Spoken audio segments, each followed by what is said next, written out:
오랜만에 명인 명품을 소개해드리는 시간입니다. 추사 김정희, 석봉 한호, 허난설원, 옥동 이서, 왕이지, 설주 송운회, 원교 이광사, 김생, 석전 황욱, 이렇게 많은 거장들을 소개하는 동안 내내 제 마음에 걸렸던 분이 있어요. 바로 전라도의 명필 창암 이삼만 선생입니다. 창암 선생은 중국의 그늘에서 벗어나 우리나라의 독자적인 서풍을 추구했던 동국 진체의 혈맥을 이으신 분입니다. 일전에 소개했던 옥동 이서, 원교 이광사, 그 뒤에 창암 이삼만을 거쳐 후대의 우리에게 한국풍의 서예가 이어진 셈이지요. 아주 중요한 분인데 소개가 너무 늦었네요. 그만큼 심도 있게 소개해 올리겠습니다.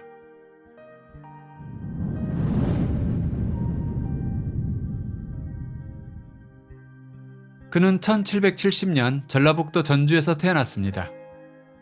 그의 아버지는 약초꾼이었는데 어느 날 산중에서 독사에게 물려 돌아가셨다고 해요. 그 뒤로 창암은 뱀을 보면 때와 장소를 가리지 않고 껍질을 벗겨 통째로 씹어먹었답니다. 뱀을 잡아 찍어 누른 쇠지팡이 3개가 모두 다를 정도였다니 아무리 사나운 독사인들 그 앞에 얼씬이나 했을까요? 이 일화가 유명해지면서 일종의 신화가 생겼습니다. 정읍에는 정월 초순 상사일, 즉 정월 첫 뱀날이면 액마기 행사를 하는데요. 축사장군 이삼만, 적재자참사, 이 글씨를 동트기 전에 집 기둥에 거꾸로 붙여놓으면 1년 동안 뱀이 집 안으로 침입하지 못한다고 합니다. 그래서인지 그의 글씨를 보고 있자면 글씨가 뱀을 통째로 꿀꺽 삼킨 듯한 꿈틀거림이 느껴지지 않나요? 그의 대표작이라고 할 수 있는 상광수색입니다. 강약의 대비와 빠르고 느린 속도감의 변화, 그 안에 또렷하게 흐르는 그의 심원이 그대로 내비치고 있습니다.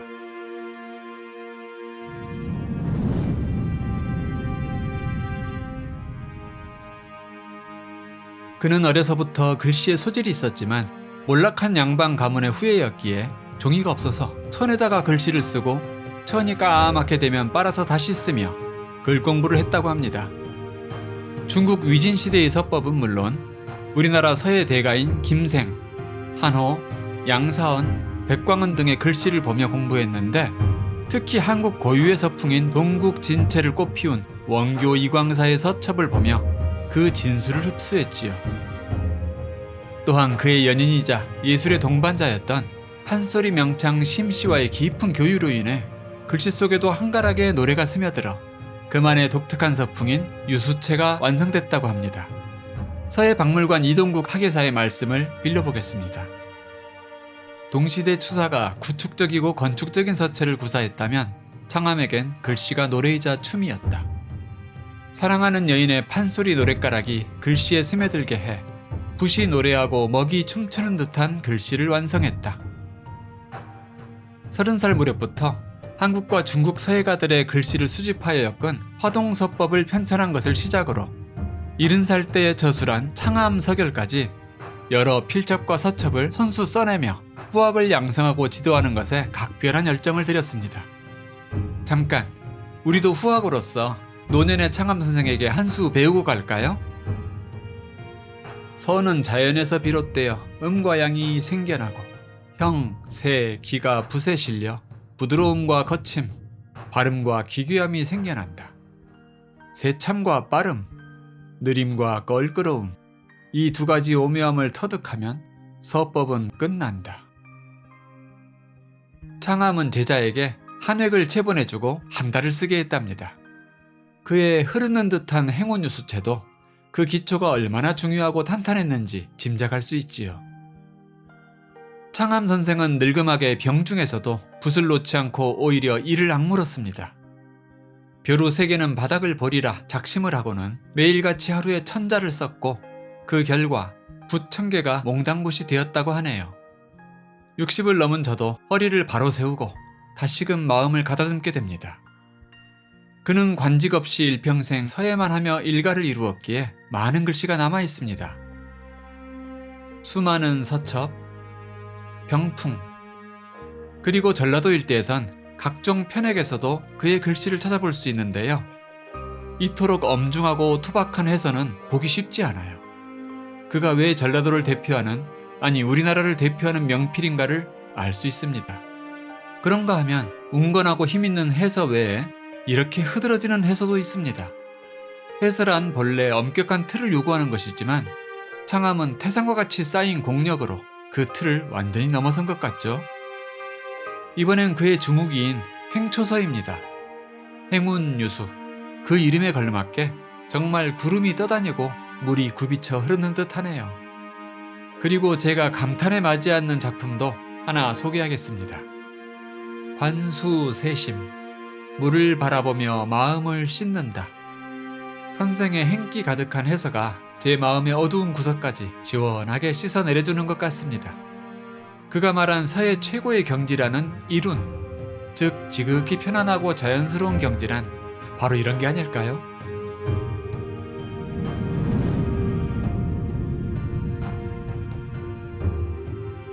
창암은 서울의 추사 김정이, 평양의 누린 조광진과 함께 조선 후기의 삼필이라 불렸습니다. 특히 그의 글씨가 추사와 자주 비교 언급되곤 하는 게 참 흥미로운 부분입니다. 동시대를 살았던 두 거장이 남긴 발자취가 다른 듯 또 닮아갔던 이유일 텐데요. 유학파이자 서울 명문가 출신의 추사가 강건한 전서와 예서에서 일가를 이뤘다면 호남 지방에서 서예를 가르치며 처절하게 필력을 닦은 창암은 근기 넘치는 행서와 초서를 발전시켜 유수체로 필명을 떨쳤지요. 그들 인생의 간극과 글씨의 대비가 정말이지 짜릿하게 다가옵니다. 추사가 제주도로 유배를 가던 길에 전라도에 들러 창암을 찾아갔다는 이야기가 전해집니다. 기록은 참 희소하게 남아있지만 두 명필의 빅매치의 매력을 느낀 호사가들이 여러 상상을 붙이고 약간의 과장과 왜곡을 더해 지금의 스토리가 남게 되었죠.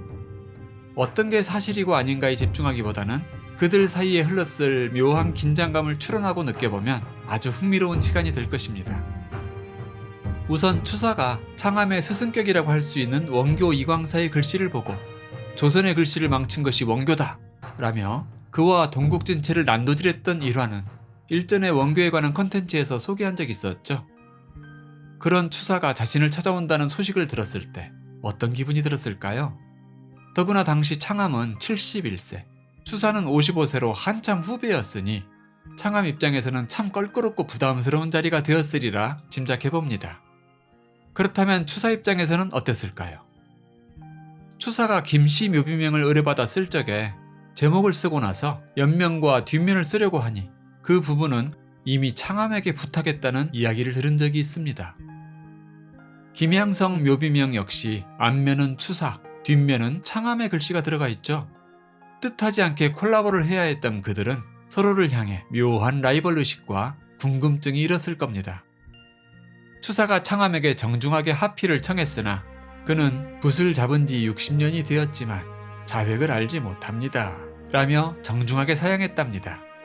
그러나 추사가 다시 간곡하게 부탁하니 더 이상은 거절하기 어려웠겠죠. 그는 붓을 들어 두보의 시를 행서로 써내려갔습니다. 푸른 강물 위를 새가 나니 더욱 희어 보이고 산이 푸르르니 꽃은 타는 듯이 붉도다. 올봄도 객지에서 또 보내니 어느 날에나 고향에 돌아가리요. 추사는 적지 않게 놀랐을 것입니다.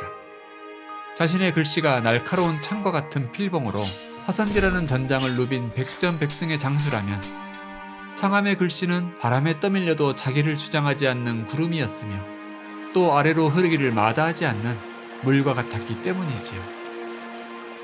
더구나 마지막 두 줄은 자신을 향한 비유라는 것을 이해하고는 고개를 숙일 수밖에 없었습니다. 9년 뒤 추사가 귀양에서 풀려나 상경하는 길에 다시 전주에 들렀지만 이미 창암 선생은 돌아가신 뒤였죠. 추사는 못내 아쉬워하며 직접 창암의 묘비명을 써서 남겼습니다. 여기 한 생을 글씨를 위해 살다간 어질고 위대한 서가가 누워있으니 후생들아 감히 이 무덤을 훼손하지 말지어다. 봉의 필법은 나라에서 최고봉을 이루었고 나이가 들면서 입신의 경지에 들어 그 명성이 중국에까지 미쳤노라.